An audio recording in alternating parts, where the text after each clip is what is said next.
The TCG SCOOPS Show is part of the Booster Pack Network. For more TCG-related content, visit theboosterpacknetwork.com. Hosting for this show is sponsored by Category 1 Games, the go-to shop for all of your classic TCG needs. Find your favorites or discover something new at category1games.com.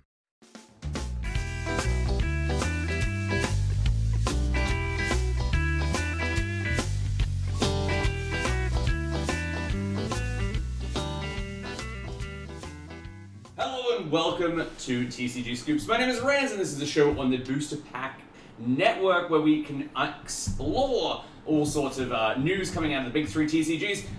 Again, as I said, my name is Rans and I'm going to introduce my colleagues here. First and foremost, representing Hugo right down the far end we have... I'm Parker. And then we have Magic being represented by our guy in the middle. Nico. And then we also have, and last but certainly not least, especially today, we have Pokemon being represented by... Tyler, excellent. So we're going to jump in.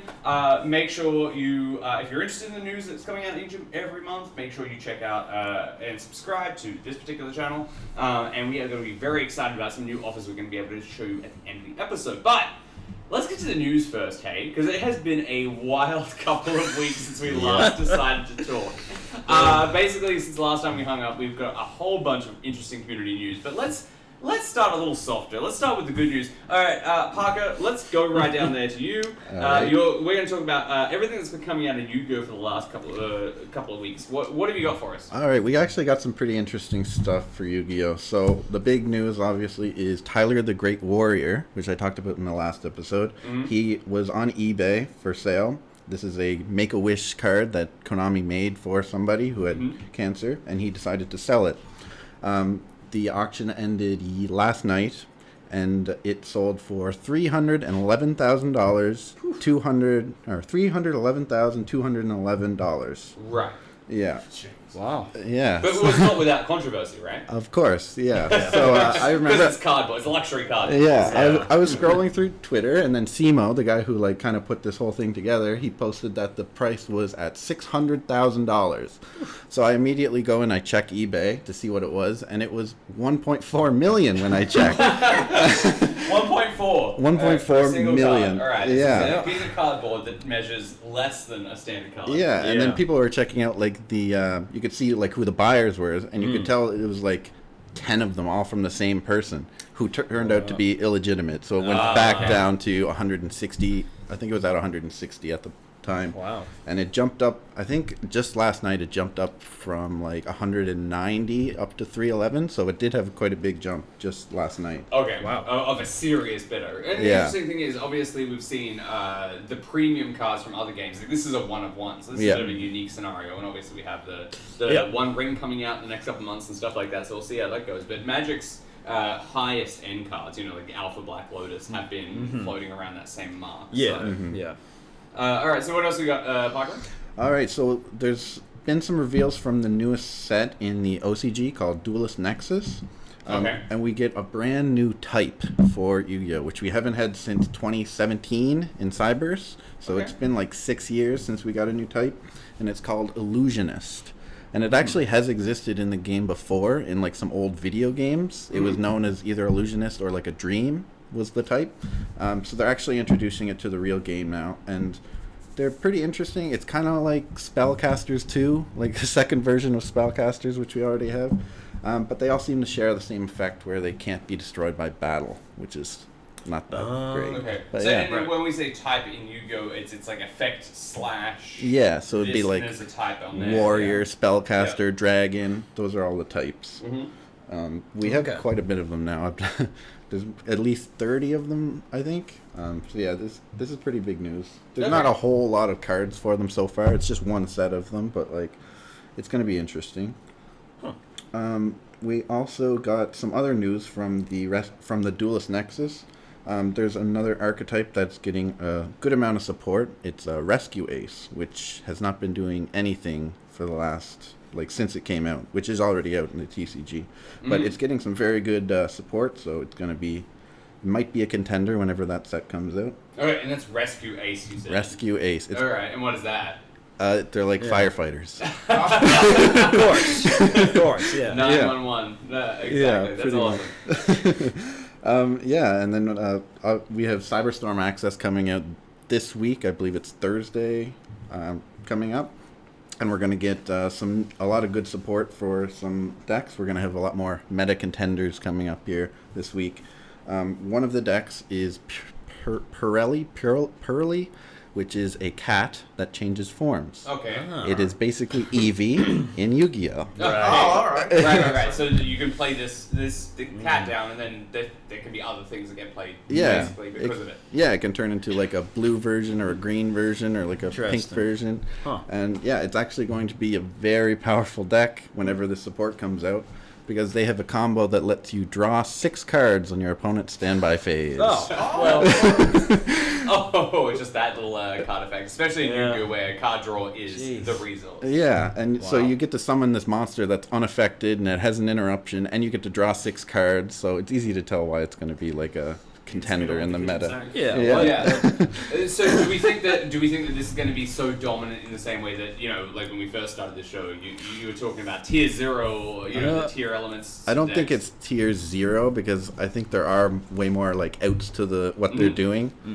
Tier elements could just keep going forever and ever and ever. It was like never ending pretty much. But this, they stop at least, and they don't put up too many interruptions. They can put a decent amount, but it's not going to be nearly as bad as like a tier 0 deck, as bad as tier elements anyway. But it's pretty fun. And so how does the transformation work? Are they different cards? So there's 2 different monsters like in the main deck that you can summon. Right. And they both have different effects where you can reveal a quick play spell that is associated to one of the extra deck monsters. Oh, okay. So you get, one of them does it from the graveyard, one of them does it from hand. Right. And then you get to summon the one that has that quick play spell mentioned on it on top of that card. And this is all written on the card? Yeah. That's why you need the magnifying glass. Yeah, but all the quick play spells basically have 2 effects. You can summon a guy from deck, or you can do that thing where you reveal or it's something like that. They have like an effect when they're under the monster, so the spells have an effect under the extra deck monster as well. And is that written on the spells or the monster itself? So the spells have their own effects under the monster. And the monster has its own effects too. It's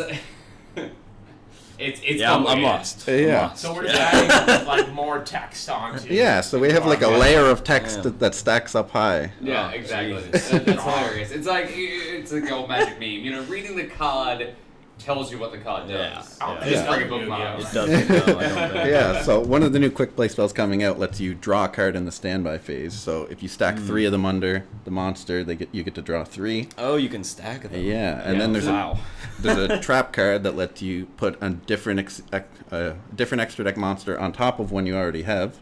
So if you put that on top of the one that just let you draw 3 cards, you can do the draw 3 cards again. Right. And that's how you get 6 cards. If they destroy this monster, though, they lose all the effects? So it is unaffected as long as it has a certain amount of materials. Oh, okay. Oh, okay. Materials. Yeah. So every card under it is called a material. Oh, okay. Yeah. Right. So it is unaffected, but there still are ways to get around that. Right. So it's not like impenetrable or anything. Yeah. And then we get the new Mana DM cards. I've been talking about these a little bit. I'm very excited for those. I don't know if they're going to be super crazy when they first come out, but I'm going to be looking to get those.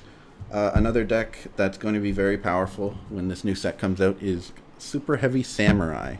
Okay. And they have basically a bunch of one-card combos that can put up a bunch of negates, and you can lock your opponent out of using spell cards and stuff like that. It's kind of like floodgate them. Yeah, but the thing with the deck is you can't run any spell or trap cards in it. That's an interesting. Yeah, so you have to run monsters in the deck, or else some of the cards don't work. So it's. Are there many like enter the battlefield type effects that you can? Yeah. Yeah. Okay. Where So you when can. this card is summoned. Yeah, normal monsters that are summon. spells. Yeah. Awesome. There's a lot of them that when Right. they go to the graveyard, you get an effect Oh, as well. interesting. So yeah, Okay. you can there's one guy that equips a monster from the graveyard, then you can destroy your equip to Right. get a search. And so Interesting. there's lots of cool stuff like that. Cool. And then also we're getting some more Despia cards. Despia gets support every set, it seems like this nowadays. But yeah. So what's their theme? So they're an archetype. So they're kind of intertwined with Branded, which I talked about before, which is like a fusion deck. So they're getting I think they're getting a synchro monster actually, which is going to be kind of interesting because they're pretty much only focused on fusion summons right now.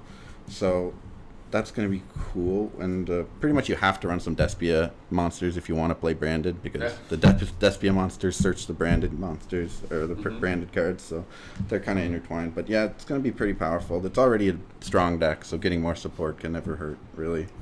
Justin. Yeah, so that's pretty much all I have for the new card reveals for that. Yeah, I talked about Rescue Ace already. Yeah, that's pretty much it for what I have for Yu-Gi-Oh right now. So I'm excited about hearing about what these things are coming out with Yu-Gi-Oh. But the thing I really want to, like we talked about it earlier, but the controversy around that for $1.4 million, shill building for this card, and it just goes to show how unregulated cardboard sales are. I saw the 1.4 and I just assumed that that's how much that was worth, and immediately, me too. You dig into it a little bit, and it's clear that it's only going to be 300,000 or whatever. Only 300,000. It was not only 300,000. Which is one of the most unique cards and one of the biggest card games ever. But at the same time, it's still a huge number. So I'm super excited about all the stuff you talked about there. I can't wait to see what's coming out. But let's pivot to Pokemon in this case. What do we got coming out of Pokemon? I know there's been some weirdness over the last couple of weeks. But we'll save the bad news for the end. Okay, alright. We'll start off with the more mundane, typical Pokemon things. We finally had our first event for the post-rotation format. So we had our European International Championships. It went about what people were expecting from my understanding in terms of the meta decks. We have our top 10. We had Alex Szymanski came in first using a interesting anti-meta deck. He took an Arceus Duraludon, which is a pre-existing established archetype. It basically sets up Duraludon using Arceus, which is this massive Pokemon, lots of HP. Has an ability that says if your opponent's Pokemon has special energy, it doesn't take damage from their attacks. It's an attack that says it just ignores effects in your opponent's Pokemon. Very big, annoying, and just kind of ends the game that way. But he added Vulpix V-Star to it, which is a card that hasn't seen a lot of play up to this point. And so what's interesting about the Vulpix V-Star is an attack that for 1 water and 2 colorless, it does 160 damage, and it ignores the effects and attacks on Pokemon's Pokemon. It also makes it so that if your opponent's Pokemon has an ability, Vulpix does not take damage from it. This is relevant because Gardevoir EX, every attacker in that deck has an ability on it. That is an interesting anti-meta deck. Which brings us to our second place deck, Gardevoir. Lost to that deck in the finals. That'd be a tough one to win. Do you think that now this Vulpix modification of this new deck is going to become meta then? No, I think it's something that you have to take into consideration going forward with these Gardevoir decks, but for example, Tord Reckless, his deck already had a 1-up attack against this. I think it's going to be much more common that people are going to be anticipating this Vulpix V-Star deck. So this sort of like was a bit of a run pull. A big meta pull. call-out. Okay. I love when I see that sort of stuff happen. Especially my favorite. Exactly. You see anti-meta decks just completely go nuts. Magic has had a couple of those types of scenarios, but I feel like most of the time right after that deck becomes a lot less meta-relevant. Exactly. That's usually how it goes for Pokemon. You have a couple events where people are like, for example, Lugia was a big threat for a while, and then we had some events where these crazy control decks just popped up out of nowhere that were specifically targeted around Lugia and just really ran it over. It's always control decks. It always it's always some sort of control. It wasn't Pokemon for a while just because our Sword and Shield block was the largest format we've had in a long time. So format control had all the cards you need to really do whatever it wanted, right? Yeah, nice. In third place we had Mew VMAX. So that it's still doing what it needs to. It draws a bunch of cards, takes knockouts, and wins games. Fourth place, Lost Box. Talked about it a lot on the show. Single prize deck. It really just is a toolbox deck to kind of you can build adapt to whatever you need, right?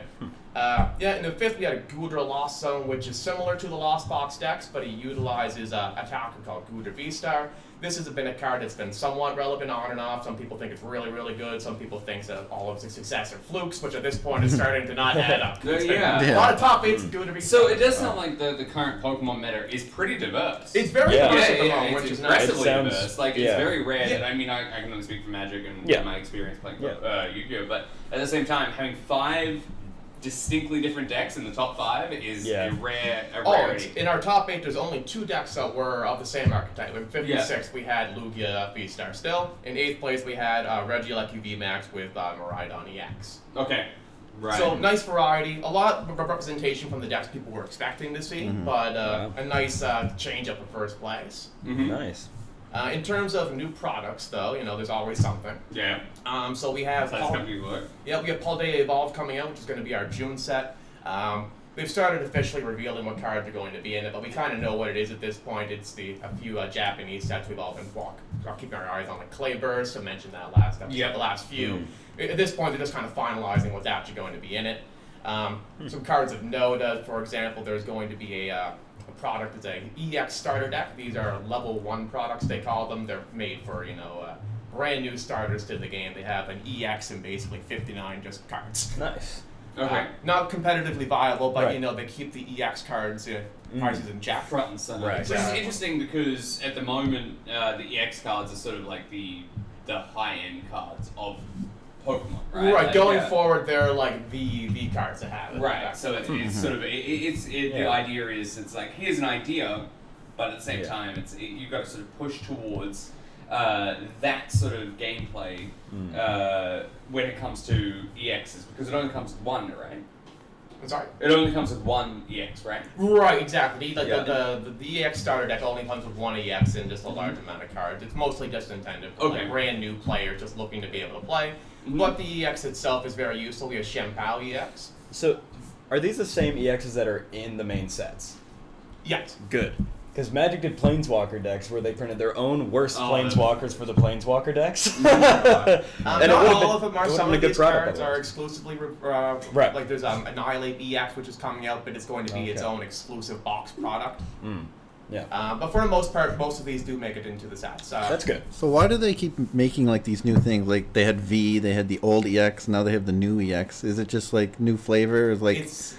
So originally we had EXs back in the day. We had EXs for a long time. That was like the name for 2 prizes. Sometimes it was lowercase or uppercase. There was some variation into it. But at one point we moved to GX, which was basically EX, but they had a special ability. Okay. And then V's is what they've just decided to go for going forward for like Sword and Shield to replace the be like the Dynamax mechanic basically, right? Okay. The main difference between that and like GXs and EXs is that V's always evolve into VMAXs and the V's were 2 prizes.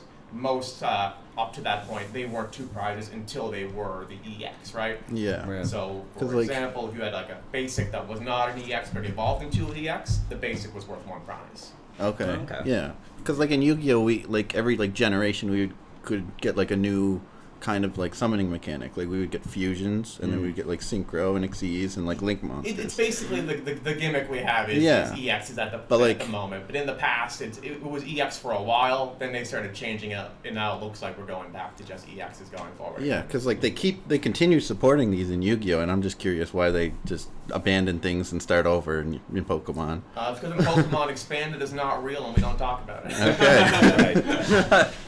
The Pokemon Company does not want you to the old cards no longer exist. We don't need to worry about those. They're for collectors. They're for collectors, Exactly. Awesome. All right, what else we got? So we have some new cards to keep an eye out for in the new set. We have, as I was going to say, Shempao EX is a card that looks very promising. It has an ability that lets you just search your deck for 2 water energy whenever you'd like, once per turn. And we have it itself is a water type? It is a water type, yes. Right. And it has some support with that. We have Excalibur, which is a stage 2, very similar to an old Blastoise card we had back in the day. It had an ability called Deluge, which is basically as much as you'd like per turn. Take a water energy from your hand, attach it to a water Pokemon. Yeah. Well, that also is like the Rain Dance ability of the original. Exactly, Rain Dance, classic Pokemon ability. Classic WotC era, like. Exactly. Yeah. Staple of the series from the beginning, right? Yeah, of course, yeah. As well, for a new product, we also have Pokemon 151 has mostly been revealed, at least in terms of what cards are going to be in it. So excited for that. Yeah, all the classic fans are really keeping their eye on that. We haven't seen all the EXs. We know what ones are in it, but we haven't actually seen the cards yet. We know there's going to be Venusaur, Charizard, being Blastoise, the starters, of course. There's some more interesting ones too, like Arbok EX, Ninetales is getting one. Oh, sweet. Wigglytuff. We talked about Alakazam last time with attacking from bench, and that's brand new mechanic. We have Golem, Kangaskhan. There's going to be a Jinx EX, which is apparently going to be a water type. Because the ice. Right, ice. exactly. Typically, we're used to seeing Jinx to be more of a psychic type usually. Right. We have Zapdos EX and Mew EX, which we have seen, and it is interesting. It's an ability which is restart once per turn. You can draw up to 3 cards in your hand, similar to what we have for the Genesect V right now. But instead of being up to as many, Fusion Strike Pokemon you have in play, it's just a set flat 3.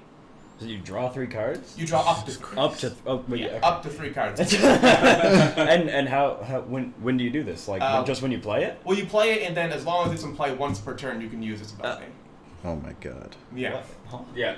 That would You think that's crazy? Mew VMAX, Quick Interlude, Genesect V, once per turn per Genesect V, you can draw up to as many cards as you have Fusion Strike Pokemon in play, and you can have 6. Jeez. You do that 4 turn. If Fusion Strike Pokemon were easy to open. Yeah. We're getting there. We're getting there. Yeah. Spoilers for later. Exactly. Yeah. Speaking of that, though, there is some new cards that is very, very good into Mewtwo VMAX coming out. We have the Spiritomb, which is a single prize Pokemon. It has an ability as long as this Pokemon is in play. It doesn't need to be in the active, just as long as it's in play. Your opponent's Pokemon V, basic Pokemon V, have no abilities. Okay. So Alright, so that locks out a whole bunch of the older cards. Exactly. Yeah. It really keeps Sword and Shield in check in general, really. Yeah, they really want to push their EX cards, right? Exactly, and that just, makes most sense. I love to see these mechanics sort of integrate with the way that they're marketing the product themselves. It's always interesting when you get something that actively shuts down what we're doing before. Yeah. Even in Magic when Almond kept out Solemnity, that stops all counters, and that completely ruins all the Kaladesh energy decks from the past month. Yeah, exactly. Honestly, I don't think it's going to be too problematic. Like this, the Vs and the V Maxes and the V Stars are honestly, from what we've seen of the EXs for the most part, just significantly stronger, right? Okay. This will keep most of them in check, but I still think we're going to be seeing V and V Star and V Max decks for quite some time to come. Okay. But speaking of Fusion Strike, we do have some recent controversy came up. Oh boy. So recently on Twitter, as where all good things happen. Oh yeah. Presidents are elected, and everything fun happens there. Right? Yeah. Exactly. Recently, a picture showed up of a box, which is a long white box, packed to the brim with V pull from the Fusion Strike set, which is Mew V Max, one of the alternate printings, and thousands of cards in this box. Yeah. And at first we weren't sure what it was, but it was a leaked image from an investigation.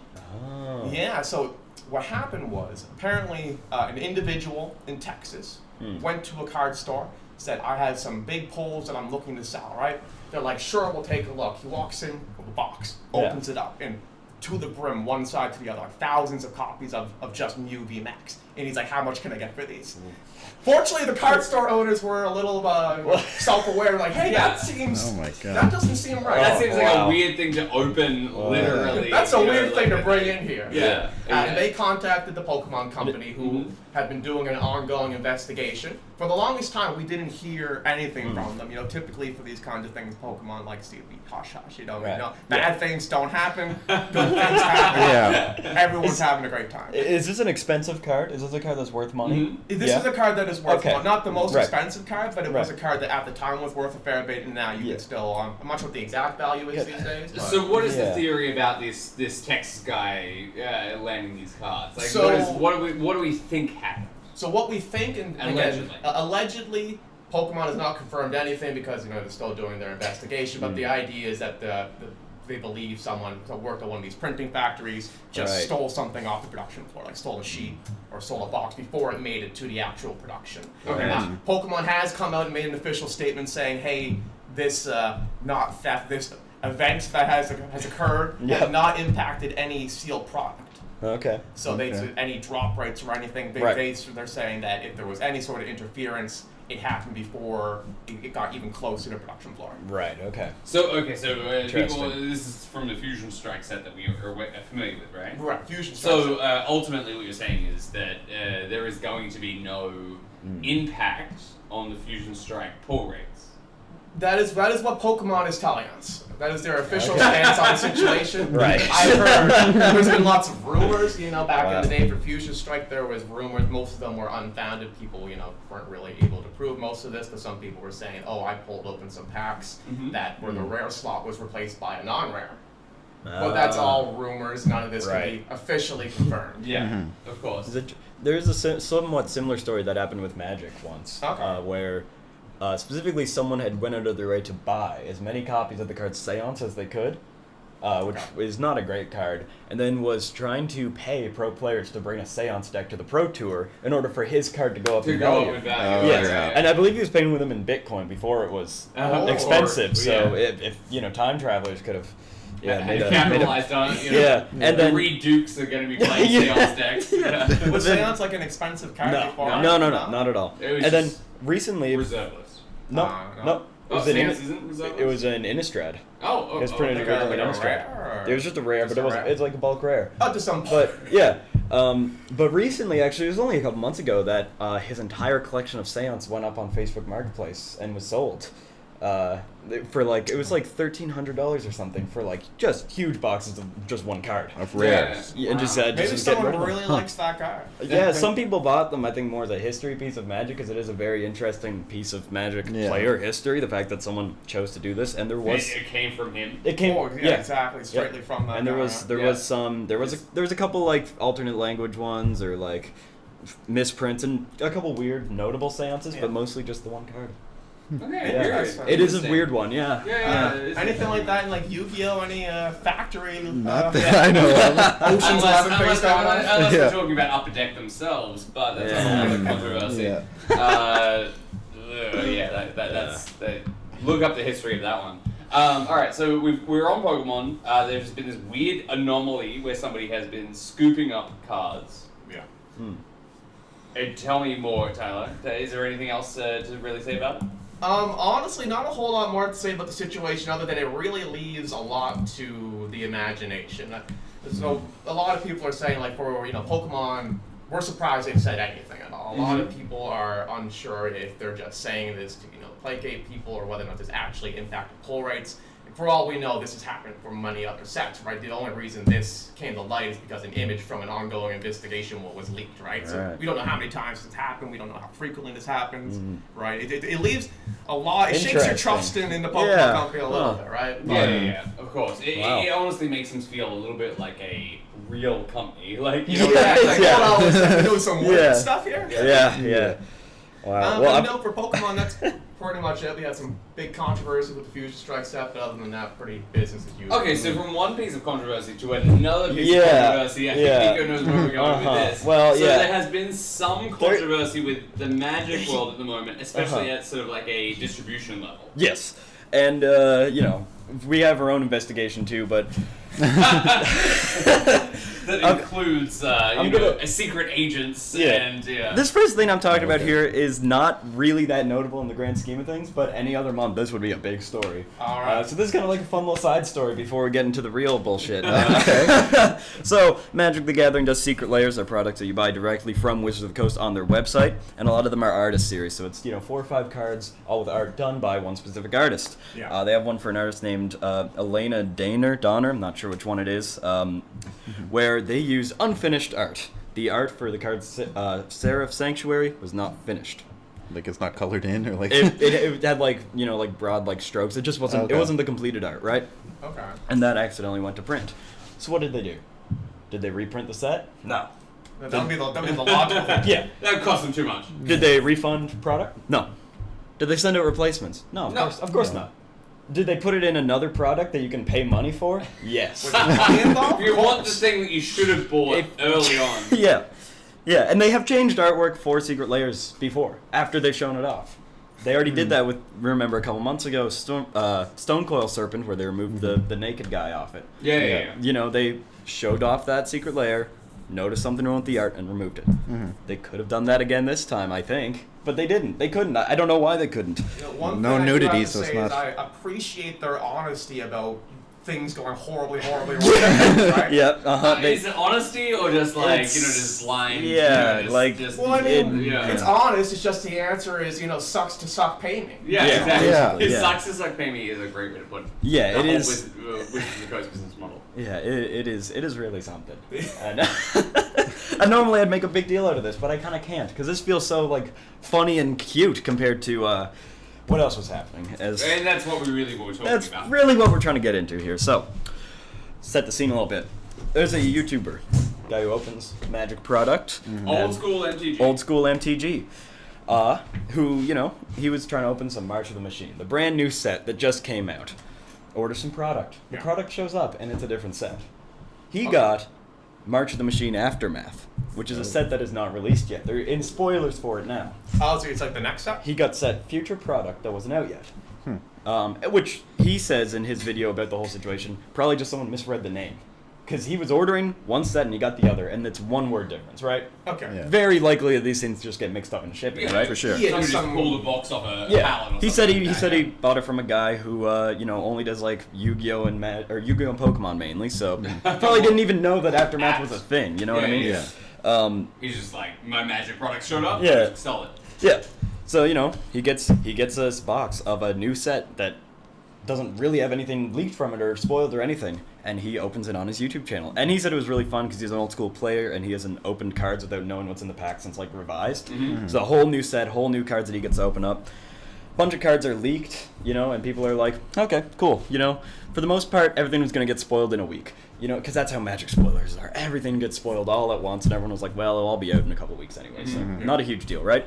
Well, apparently Wizards of the Coast thought it was a very big deal, as they sent the one and only, the Pinkertons, after them. So let's unpack what the Pinkertons are for those who might not know. Yeah. I honestly, this has been a word that has permeated TCG culture right now. I didn't know what they were before, so tell us what the Pinkertons are. They are basically a private detective group. Who will, they will go into your house and they will rough you up and they will bring back the stolen product, as Wizards of the Coast continue to say, as they continue to say. I think. Cardboard detectives. They're literally in Red Dead Redemption 2. well known for a union breaking back. Yes, they've also worked for Starbucks and Amazon and all these other wonderful companies who I love. Check out my other podcast for those. Exactly. Check out Nico on. The top crema. Yeah. The Starbucks podcast. Yeah, we got a Starbucks guy, a Tim's guy. Yeah, exactly. Yeah. Amazon, Oh man, all my the prim of the prime. all my podcast. favorite companies have hired these guys. Basically, they knock on his door. They're like, we need to come in to get the stolen product. They literally rough him up. Yeah. They literally come out and do the His wife is crying. that we expect from which 1800s. is illegal. They can't do that. They're not allowed to do that. There's somebody, because it's entering private property. It is. Yeah, absolutely. Yeah, absolutely. So old school MTG, they take everything, right? They take the boxes, they take the empty packs, they take all the cards, everything. This is the Pinkertons. The Pinkertons. They come in and they basically raid this innocent person's house. Raid his house. A nobody and nobody isn't. Well, he's not a nobody anymore because his subscribers doubled. Yeah, so good for him. But this somewhat, just generic fame. Yeah, basically. They come in, they take all of his stuff. Not all of his cards, just his new cards. And he puts out a little video about it, being like, they told me to call someone at Wizards of the Coast. Everyone was super nice. They're gonna send me some more product. And he was like, this sucks, but everyone was nice about it, which is very funny. And then a couple days later, he makes a shorter video after he finds out that they went to his neighbor's house, his elderly neighbor's house, to ask for information about this guy. And they said they had an appointment with him. That he was not showing up to. That didn't happen. Okay. And that's where he said they crossed the line. He was like, "Don't talk to my neighbors," which is funny. I mean, it is. It's a pretty ridiculous situation. Yeah. Considering we're talking about cardboard games. We're talking about cardboard We're not talking game about pieces. luxury jewels or anything like that. We're just talking about cardboard game pieces that are going to be out in next another month. 2 weeks. Yeah. It's not even some super rare or unseen product. Something we know is already coming out. They've spoiled a couple cards from it already. We've already seen all the packaging art and everything. It doesn't make any sense. It's not like he's like leaking like documents from Wizard of the Coast or anything like that. Yeah, trade secrets. It's just exactly. Accident. He's not threatening the U.S. No, not at all. In the war with Ukraine. He accidentally got new cards. Yeah, it's not malicious or anything. And what would you do if you had that and you were a YouTuber whose gonna upload literal it. job, Yeah. and if you looked at his other videos, were nothing but opening packs. Yeah. You're like, And- I get to open packs early. And in a way, it still worked out for him because his subscriber count did Yeah. double. So all future YouTubers, open up that shit if you get exactly, it. Yeah. Go around. Yeah, Go around, find new It's subscriber fantastic going from 40 to 80. Yeah. Yeah. It is quite the story. Yeah. And let's get into the cards themselves. How about? Okay. No one really cares about the new cards. So people care. We talked about this last time Yeah. a little bit about Uh-huh. Aftermath, and the thing that Yeah. frustrates me about Aftermath is they have these epilogue boosters. Yes. They have these booster packs that 5 remove- cards. They're only 5 5 cards in themselves. cards. And as you called out last time, Yeah. this isn't the first time they've just done these sort of smallest No. boosters. Yeah. No. But this is the first time that they've removed commons from them. No commons. And then all of a sudden, every single card that you buy is supposed to be rarer Yeah. than the previous one. Yeah. Than the previous commons or whatever. Yeah. But you're still printing an entire set. Yeah. So It does not actually change. Your uncommons just basically become your commons. Yeah. And Yeah. Uh-huh. So is this like a normal set? They're just printing that. Basically, it is a standard legal set but With you can, no commons. with no commons. No comments. Pauper So- players are really I know, not liking this I one. know, Yeah, Yeah. exactly. Yeah. And you can't draft it. There's no draft. Yeah. Unless maybe you could draft it if you bought 3 packs, but it's not meant for draft. It's not built for Yeah. a draft environment. Which is Interesting choice. which is one of the things that people like most about Magic sets. Magic, you know what I mean? exactly, Magic in general. It's Yeah, my it's favorite a part. closed Exactly. environment. Yeah, you know what else people love about Magic is Commander, and that's clearly what this product is for, which is disappointing for people who play 60-card formats, because it's just like, cool, we have a bunch of new 7-mana spells that are 3 colors and do nothing. Like, we've got 80 of those in this set probably, you know what I mean? We're also seeing Planeswalkers that are creatures now, which has some interesting lore things about how the multiverse is going to work now, but like, it's kind of clear they just want people to be able to have a Nissa as their commander. Because Magic players like this character, so they want to build a deck with that, It feels like a little bit of a narrative masturbation. Yeah, really. absolutely. Honestly, Yeah. it's just basically like, here we go. Here's some stuff that you guys can obsess over. Exactly. You guys recognize these characters. Yeah, exactly. Yeah, you guys love money recognize these places. It's Yeah. kind of the whole issue with March of the Machine, in my opinion, anyways. The fact that it's kind of just like, here's every single plane you've ever seen, and we don't go in depth on any of it. Okay, so let's pull this. Let's Yeah. pull this out. So, okay, Yeah. you talked about March of the Machine. You've talked about people like Nissa and stuff like that, Yeah. who are becoming legendary creatures, which are basically the foundational structure of the Commander format. Yes. So you think that they are basically just defining their characters as legendary rather than Yes. Planeswalker, which comes into a whole different particular type of Yeah. experience. Yeah. You think that they've decided to do that only just to appeal to Commander players? I would say mainly. There's definitely some interesting lore things, and the story isn't out because the set isn't out yet, so we don't really know what that means for, Magic in general, but my main worry is that, like everything in Magic, it's going to be, like, reversible. Nissa isn't permanently a creature now instead of a Planeswalker. I think she'll just be a Planeswalker in the next set anyway. Yeah. You know what I mean? I think they just want to give people, like, a Commander card for their Planeswalker, which just, they've made Planeswalkers before that say this card can be your Commander. Yeah, I was going to say. Oh, I've They seen can some just of do those, that. right? They could just do that again if Yeah. they really want people to, use Minsk your... and Boo is a great example Minsk and of Boo, that. yeah. Yeah. Which was a runaway success. Yeah, and a runaway cess in Legacy too. Legacy. But Yeah. because they keep printing Commander cards that are crazy Yeah. in old formats and terrible in the new formats. Yeah, yeah. The whole set. March of the Machine not as much, but March of the Machine Aftermath kind of just feels like a culmination of like all the wrong directions Magic's kind of been going in. Right. It feels. It feels like it is basically a cash grab. Yeah, it definitely feels like a cash grab, and in a lot of ways too, it is kind of playing off the alchemy model that's been very popular on Arena now, where you have a new standard format out, right? And everyone plays Arena 24/7, and that's the only format on Arena. So the format's solved in like 2 weeks. Yeah. You know what I mean? Instantly. So they put out, alchemy, which changes some of the cards, and they sell them as 5-card packs. And it kind of feels like they're just trying to shake up a standard format that gets solved too quickly now. with this set, which is interesting, I guess, but it also kind of feels... It just doesn't feel like they're doing that in the right way, because these cards aren't really going to affect Standard for the most part. There'll be a couple, but... Well, it's interesting that you said earlier that they really don't go into depth with it, because I play Pokemon, right? Yeah. I'm used to, like, my block is, like, pretty much the entirety of this game's of life. But, like, for Magic, like, the whole All Will Be One or... March of the Machines, or whatever the main set is called. Yeah, March of the Machine, yeah. Yeah, that's only, like, how many, like, sets is in that block? The whole, like, Phyrexian invasion. The whole... Well, they don't even do blocks anymore. They don't do blocks anymore? No, no more blocks. No. And this feels like it is a product that is throwback to the block. Like, it feels in a sense, but yeah. it's also a too small set. Like, it's a 50 card set or 80 card set. It is a very small set, That's very small. Yeah, it is a very small set. It's a main set, or is it just like a side set or something? It's kind of... It's a main set technically, but it isn't built like a main set. But it is standard legal. Okay, that's it is weird. standard legal. Okay. Yep. For all 5 Whatever people. that means Yeah. Pioneer legal, that might matter. Yeah, maybe. Mm.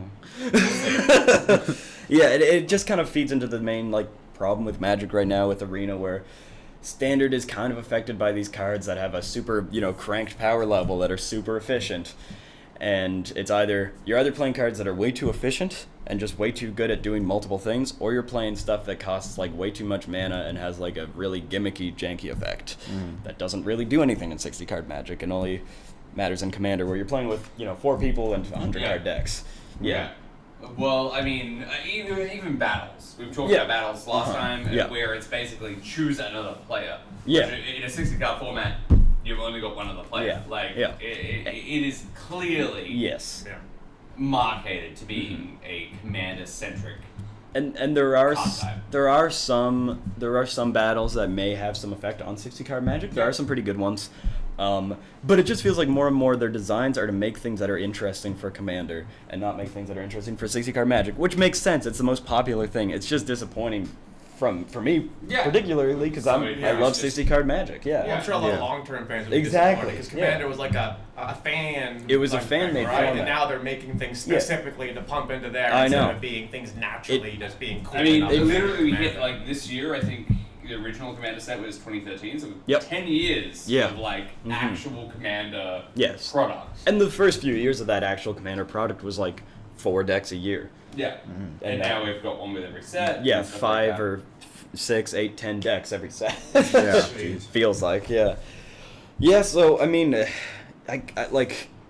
There's no real cards that are really worth going into specifically with this set. With the aftermath. With the aftermath, not really. No, like they're not really that much that's looking like it will really affect Magic in a lot of ways beyond niche Commander decks and stuff, which is fun if that's what you like, and I do play Commander sometimes. It is a fun format. It just it's a disappointing thing, and it all feels so mundane after what they just did with the Pinkertons too. You know what I mean? It's like they're sending these guys over like just cards that like people don't care about that much. So this guy got like the One Ring early or something like that. They just have the big boys, right? I still wouldn't send the Pinkertons, but like maybe, you get a couple of grand to fucking retrieve that card. But the thing that really fascinates me at this point is that obviously Magic is trying to struggle with its own identity. Yu-Gi-Oh and Pokemon both have that sort of solidified, like, this is how we play this game. There's the fan formats, obviously, of Generally Challenge and stuff like that. There are fan formats, but it doesn't really feel like it is something that's leaning towards that direction. No, and it is interesting to see that Magic is starting, as the front runner of the whole industry, unfortunately, is starting to push that direction forward. So hopefully that doesn't trickle into your games. I really hope. I'd be worried. I'm getting there. You guys have a lot more of a structure about the way you guys talk about your games and stuff like that. Like, obviously Standard is a relevant thing in Pokemon. It is the format. It is the format. And we pretty much have like one format. Because, you guys have the one format. Just play whatever you can. And to be fair, the people who are playing Standard, especially with this last Standard, they've been saying that it's a good format. The format's good. It's fun. But the main issue is just, the way the cards are put into the format now with, 5 card packs and then like randomly super powerful stuff that has like 3 effects on 3 different turns that it just like saga type stuff. Sagas and all that stuff. It is a game that is getting more and more efficient to the point where it it's lost something in a way. Yeah. Yeah. Anyway. That's what I like about Sealed, you know? Yeah. Sealed is good. Yep. Yeah. Alright, so what else we got from Magic other than this Pinkerton's disaster where you've got secret agents showing up at people's doors? That is kind of it for Magic. Most of the formats haven't really had enough time to like develop since the new sets come out. So we don't really know what the meta's looking like right now. There hasn't been too many major tournaments since That's so then. interesting because like with Pokemon and Yu-Gi-Oh, we get to look at like the Japanese meta and like just take data from them pretty much. So you guys don't really have that. No. But you figure it out in like 2 weeks, you said, right? Yeah, it's not that hard. It'll be known. Yeah. Well, the internet these days, all these games. Exactly. Once it hits something like Arena, like obviously there's so many games, and that's where the data. Yeah. They're obviously capturing data. Yeah. Crazily. Yeah. Yeah, so I don't really have anything more for Magic. It's mostly just sad. All right. Well, all right. So from security concerns and obviously factory breaches and multi-$1,000 cards being sold, I do want to move away from these sort of conversations because what we do have before we jump into it, I do want to talk about Lucana. But what we should do first is maybe a traditional segment on this show. Let's do the rumor mill and then we'll do crack build play. Does anybody want to add anything to the rumor mill today?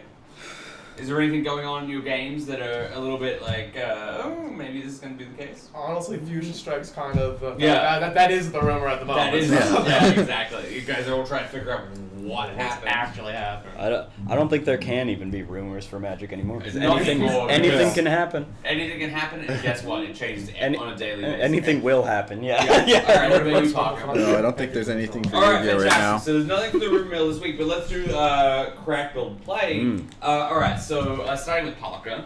Parker, what do you want to do as far? What do you want to crack? What is the hottest card in Yu-Gi-Oh at the moment? So I want to say. Well, Triple Tactics Thrust is still a really good card, but I just want to point out the Amazing Defenders set, which was not very popular before, but with this new support that got announced for Pirelli and for Rescue Ace, there's some cards there that are actually getting more value. So there's a bunch of ultra rares that you can pull from that set that are actually worth a decent amount now. Okay. And they can be used in like competitive decks in the future. So I want to say either any Pirelli or Rescue Ace card from Amazing Defenders. Alright, so you're prepping for what's coming down. Pretty much, yeah. Exactly. But it's still the same, like, Thrust is probably still the best thing you can pull right now. But Alright. Yeah. So I think last time, we only talked a couple of weeks ago, Nico, but I think Shieldra was one of the pulls. Yeah. Is there anything from the newer sets? Is there anything from Aftermath that you've seen? There's a couple things from the newer sets, especially with the reprint sheet where you're getting these multiverse legends. Ragavan was super expensive, but it continues to go down. I think it's still going down. So that's the iconic sort of monkey. The big monkey. Yeah. the big monkey is the small monkey. Yeah, the small little monkey that kills formats. Yeah. And kills the sealed environment too if you get one. Mostly that. There's a couple new cards from March of the Machine that are having some value. Mostly the Praetors are again, and there's also, of course, there's serialized cards. They have a number out of 500 on them. All of those are worth a stupid amount of money. Yeah. The main set itself doesn't have that many super high value things. It's all the serialized cards and the multiverse legends. So out of the main set, Elish Norn is I think $30 or so, the new one, but it's still cheaper than the old Elish Norn from the set before. Okay. Because of course they had to put two Elish Norns back to back. Yeah, of course. Because their character, their Praetor, their character. Yeah. So I would say that mostly just the best crack right now. The best thing to open is a serialized card, especially with a funny number on them. 69 and 420 sell for way more. You go crazy. The other ones, 169, 420. I love it. And 500. Those four. Exactly. Yeah. First, last, and funny numbers. Yeah, the funny ones. I didn't want to go into exactly what those numbers. Yeah. All right. So we're gonna jump over to Pokemon right now. What do you want to open? You've just had Scarlet and Violet come out. You've got Palkia coming. What are your thoughts? So right now for the crack, it really hasn't changed since last time for our current set for base set. But for Palkia Evolved right now, it is definitely the alternate art Iona, which is one of the new trainers, one of the new gym leaders from the new game. Very strong. In fact, it's just a card that will see a lot of play in general. It's a combination of a card we just lost called Marnie and an older card called N. Marnie is you shuffle your hand, you put it on the bottom of you and your opponent. Shuffle your hand, put it on the bottom of your deck, and then draw. You draw 5. Whoever played the card, your opponent draws 4. And N is an older card from X and Y. Not sorry, X and Y, Black and White. And it was both players shuffled their hand into their deck, and they drew 1 card for every prize card they had remaining. Iono is So Iono is a similar idea where it's you shuffle your hand and put it on the bottom like Marnie, but you draw as many cards as you do the prize cards remaining like N for you and your opponent. Alright, that sounds like a pretty impactful card. It's a card a lot of people are really excited for. It's definitely like a comeback card, but the alternate art is, even in Japan, is making big money right now. Yeah, and it has that modular choice as well, so you can play it. Exactly. When we got that. Yeah. Alright, fantastic. Alright, so that is the crack for Yu-Gi-Oh! Pokemon Magic. Let's go to build. So what is the most exciting thing? Let's go back the other way. So, alright, Tyler. So for build, we'll go with Poly Evolved. What's catching my eye the most right now, it may not be the most competitive deck, but there is a card called Bellybolt EX. And it is a stage 1 with 280 HP. Has an attack that for 3 energy does 160 damage, but if you choose to discard 2 of them, it guarantees paralyzes your opponent's Pokemon. Oh, okay. Yeah. That's good. So that means they have to flip a coin to attack next turn. Right. So at the end of their turn, they flip a coin. Sorry, at the end of their turn, they automatically paralyze. Okay, right. Yeah. Sorry, it's confusion. They don't have to do anything. It just says for sleep they need to flip. But with this card currently called Flappy, with the Dynamotor ability, which is once per turn per Flappy, you can take a lightning energy from your discard and attach it to one of your lightning Pokemon, which Bellybolt is. So you can just kind of reload and constantly just shock block your opponent out of the game.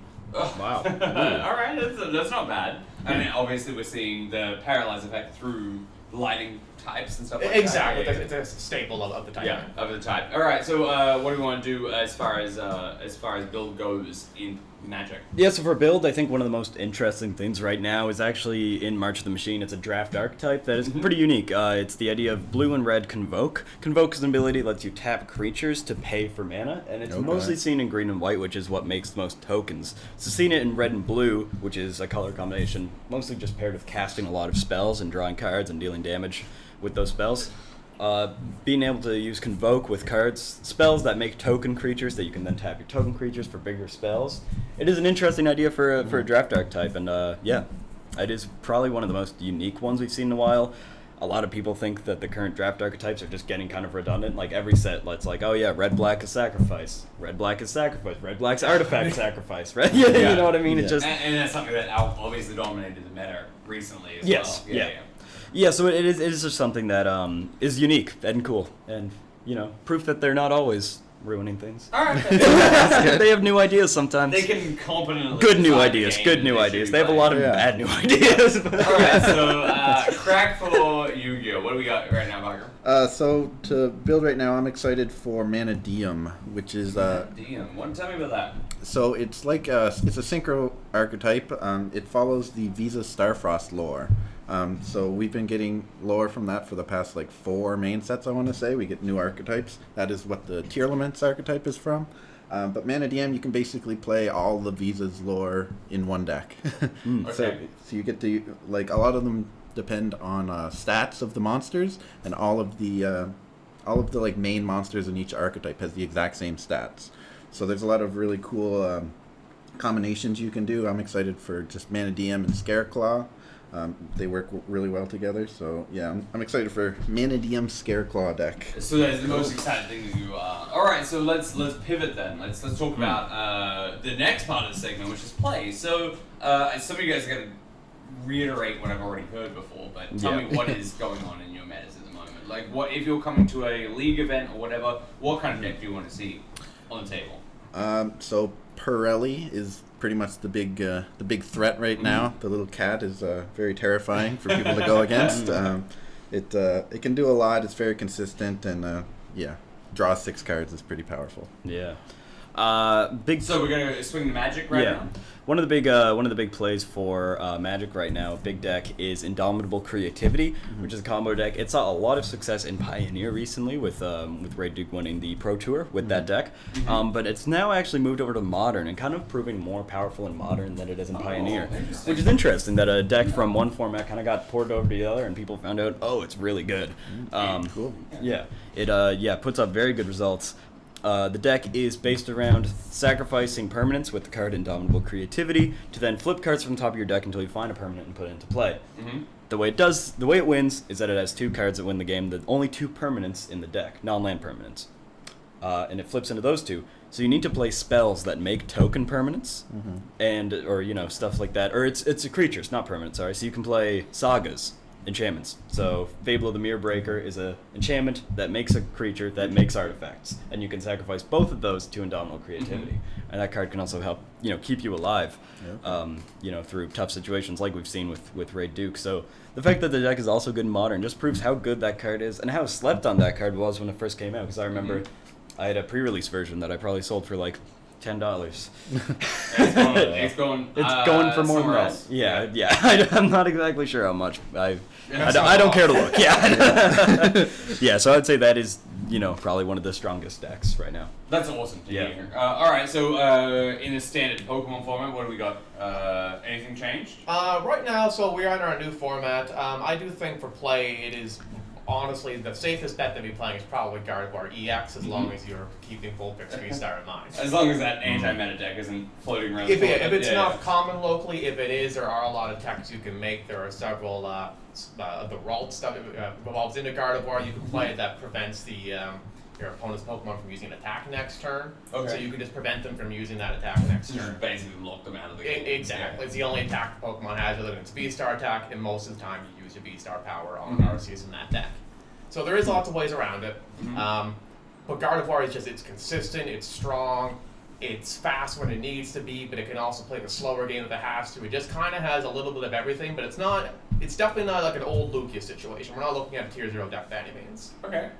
All right, so at least we talked about the versatility in the Pokemon meta before.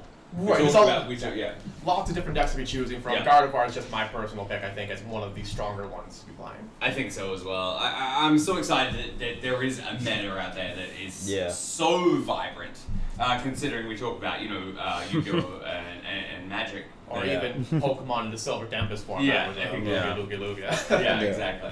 So it's glad to see that. All right, so with that said, we've done crack play and build. We've heard about you guys obviously talking about those things. But what we want to do is we had a little extra time at the end of this episode. We did have a little bit of extra time. And what is interesting is we do see a huge competitor coming into the marketplace this year. And that is, for lack of any other sort of fanfare, it is Lorcana. Disney is the biggest property owner, IP owner in the world at the moment. And they can bring anything into it. So what I've had these guys do is have a look at the rule set for Lorcana and all the information that they can possibly get on Lorcana at the moment. And what I would love to hear is the perspectives from a Yu-Gi-Oh! Magic and Pokemon player of what they think about this this new game, how it's coming into the marketplace, how people are feeling about it. Let's start back here. As a Pokemon player, Tyler, how do you feel about Lorcana? Honestly, as a Pokemon player, I don't feel like there is some similarities, obviously, like damage carries over between combats like it does in Pokemon. Yep. But for the most part, really, I don't see a whole lot of. It definitely seems more in line with like Magic. I see a lot of Hearthstone in it as well, with like Hearthstone as well. Damage carried over between combats. The Mulligan system is also very, very similar to that. I played a lot of Hearthstone back in the day when that was a new thing. And also the sort of resource system is a little bit. It's similar. Sort of leaning. It's leaning, but not quite the same with the ink, right?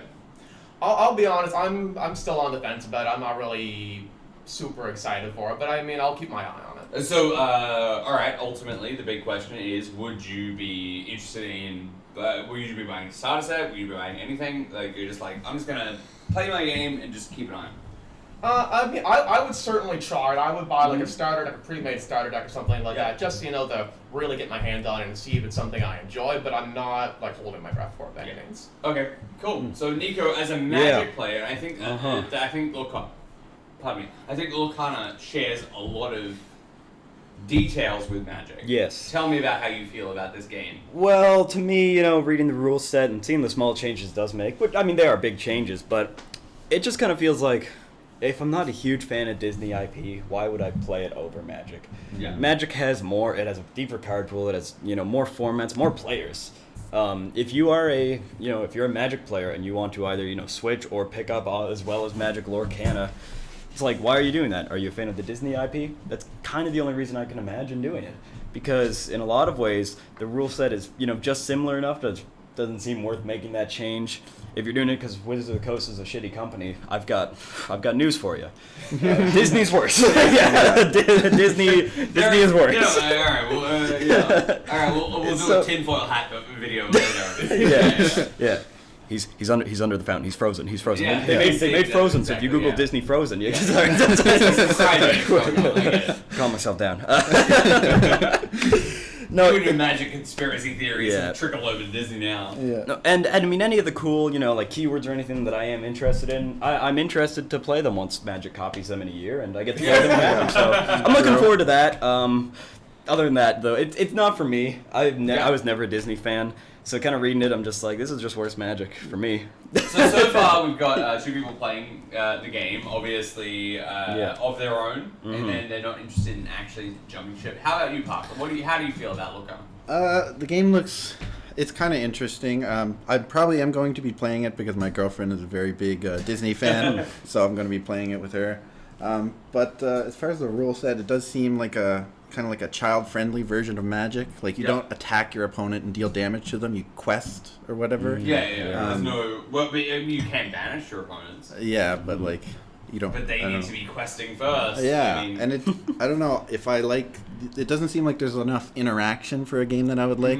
You don't get to do anything on your opponent's turn, which is something I really like during playing card games. You just kind of like sit there and wait for them to do stuff. I'm not really a fan of like both players playing solitaire back and forth. Which is a very big component in Pokemon. Yeah.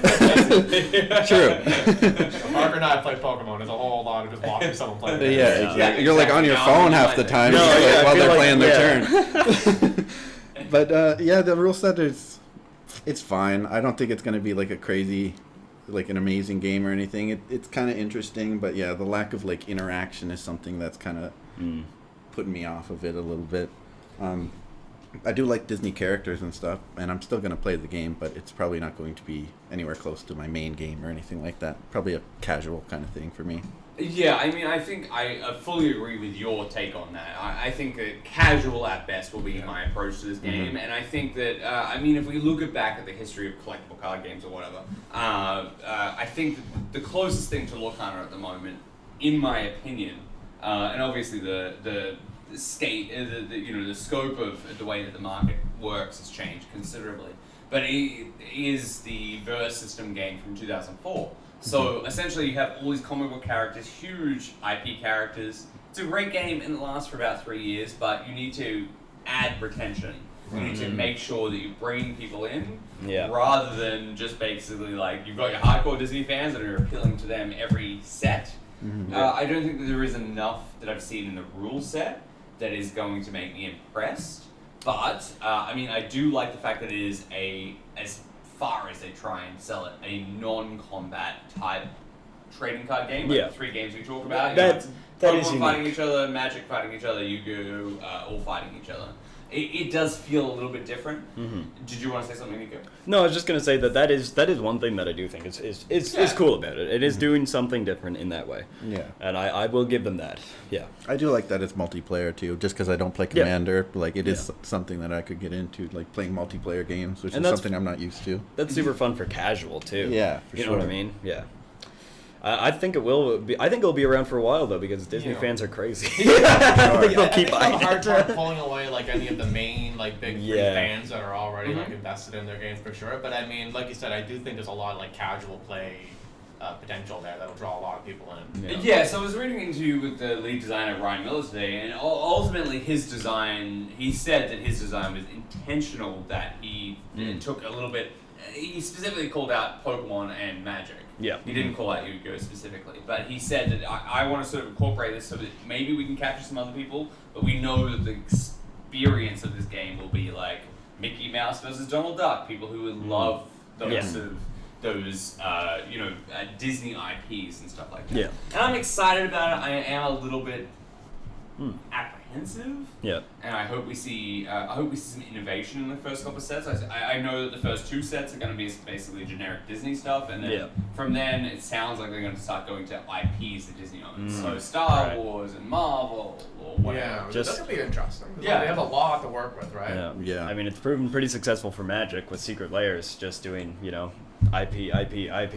Yeah, absolutely. The thing that really it really sort of tugs on me is like, okay, that's great when you have just the Disney IP, but when you get to the Star Wars IP, like that is a battle-based IP. Yeah. That is like we should be fighting. Like there has been other Star Wars games where it's like, all right, we need to Portal and Force, the whether it's the light side or the dark side or whatever, we need to have there's a push and pull, there's a lightsaber battle. Yeah. But when you're representing that in the form that we're talking about with Disney here, where you're only tapping to gain life points rather than lose them or gain the victory condition, it does feel like there is a little bit of a disconnect between the way that these games work once they start bringing those other IPs. Yeah. And I think that I honestly think that they will be thinking about selling them basically based on the IPs rather than the games. Yeah. Yeah, they could do some stuff where, like, whenever you banish an opponent's card, you gain lore or something, so that they still have, like, combat tricks that, work like that.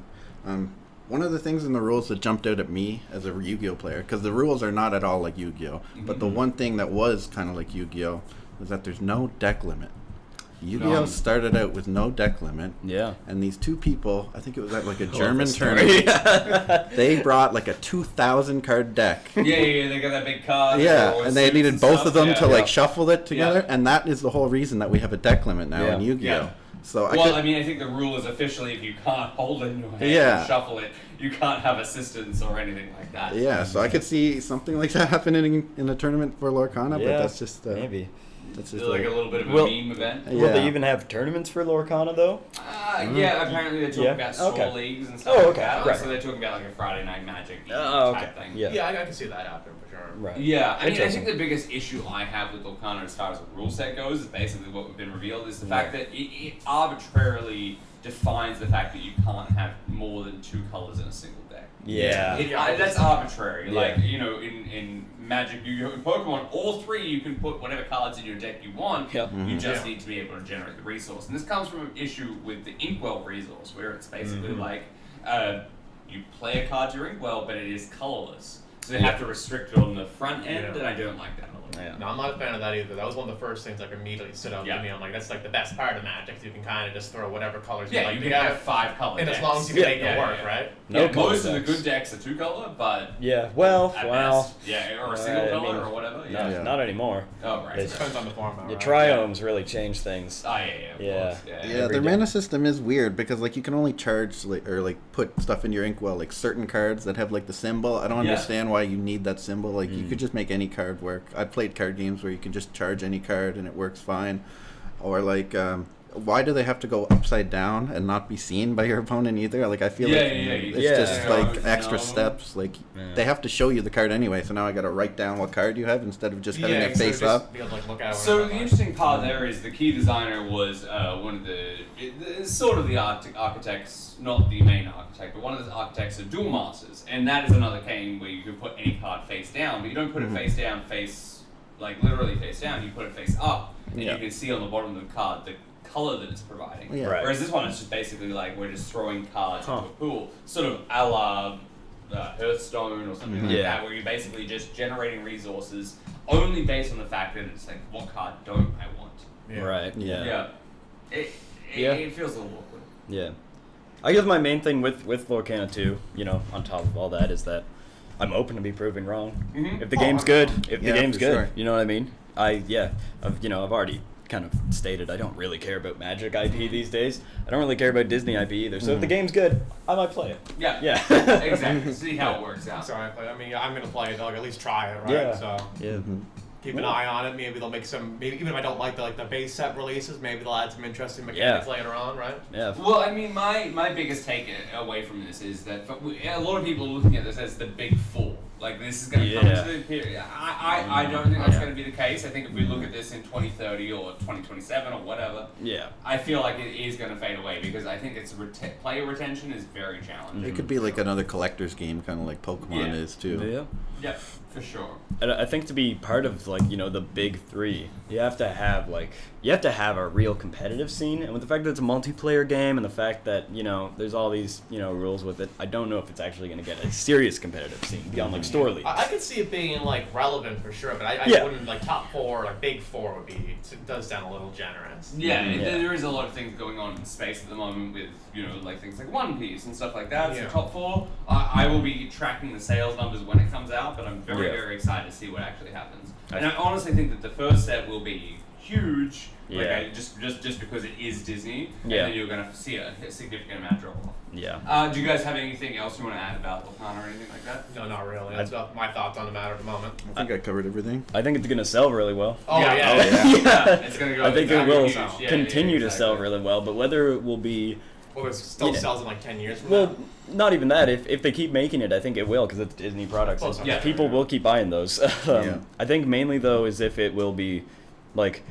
in the world of card games, whether or not it will be, like, culturally relevant enough to be counted as a, you know, one of the four. That's what I mean. I guess, like, whether or not, like, the sales put it in the top four is almost irrelevant. I'm just not sure, like, in the card gaming world, people will really, like, see it as that, you know? And I think that's really what we need to dig into here. We need to dig into, is this a good game, not is this a good collectible Exactly. product? It's a good product from a business sense for sure. You know what I mean? Making a trading card game that, you know, older Disney fans who, you know, will buy boxes on boxes on boxes will love. And copy a bunch of already successful games and kind of mash them together, and there you go. Make an easier game for younger people to play too. For sure. The pieces are all there, but I don't know if it's going to have that impact on, like, you know, the gaming world as opposed to the, you know, the Disney world. Yeah. Of course. Yeah.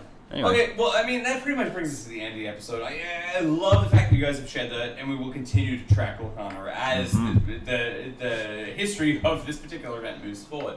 It has been a great time, obviously, talking about all the things that have come out in the last few weeks for Magic, Yu-Gi-Oh! And Pokemon. I'm so excited. I do need to say, if you guys are interested in those type of games, please check out Troll and Toad, a huge website right now that sells a bunch of singles. And if you want a bit of a discount, guess what? You can use TBPN5, which is a code. It's going to be referenced in the description of this episode. But by all means, please check that out. Use that code and check out all of the games that we've talked about today, whether that is Yu-Gi-Oh!, Magic, or Pokemon singles. They have a ton of them. They have foils and stuff like that, except for those Fusion Strike ones that got stolen. No. They don't have those, unfortunately. Do they have Aftermath? Yeah, they don't have Aftermath yet. They will eventually. But by all means, check it out. If I get March of the Machine, will they send Aftermath? You know what? They're a little bit more... okay. All right, so check them out. Also, if you're interested in classic collectible card games that come from some of our older shows, like Boost Back Throwback or Rare Slot or anything like that, be sure to check out our other sponsor, which is Category 1 Games. It's going to be linked to the description. You can find that. They sell a whole bunch of classic collectible card games. Not the contemporary ones, but the ones that have sort of fallen by the wayside. You can have a ton of fun building decks or whatever, especially if you're designing your own game or interested in just like what the history of this game is. We talked about Locana before and how that is basically being interpreted by people who are playing other games. Go check out those other games at Category 1 Games. Again, find it in the description. Thank you so much. All right, that's it from us. Goodbye from me. Goodbye from you guys. Bye. All right, we got Nico, Parker, Tyler right here, and I am so excited. My name has been Rand, and thank you so much. And remember, until next time, keep shuffling.